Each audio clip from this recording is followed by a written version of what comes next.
蒋介石的儿子蒋经国怎么会去到西伯利亚劳改？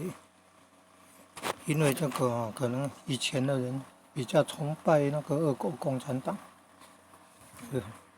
容共的时期啊，对共产党就对共产主义是有好感的。15岁就到俄罗斯去留学了。后来蒋介石推动清党啊，民国16年清党，清除中国国民党里面的共产党分子。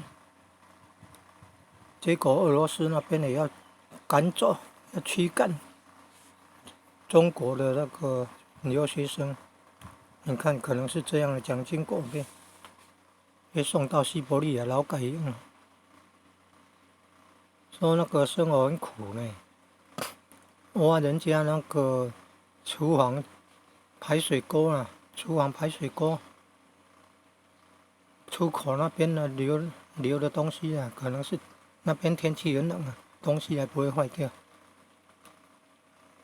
挖那个人家房子排水沟，水沟口排出来，你看水沟口那个是残存的食物了，可能当然要加热了。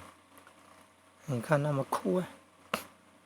后来遇到白俄罗斯的少女婚娜有帮忙他了，在苦难中遇到贵人相助。你看，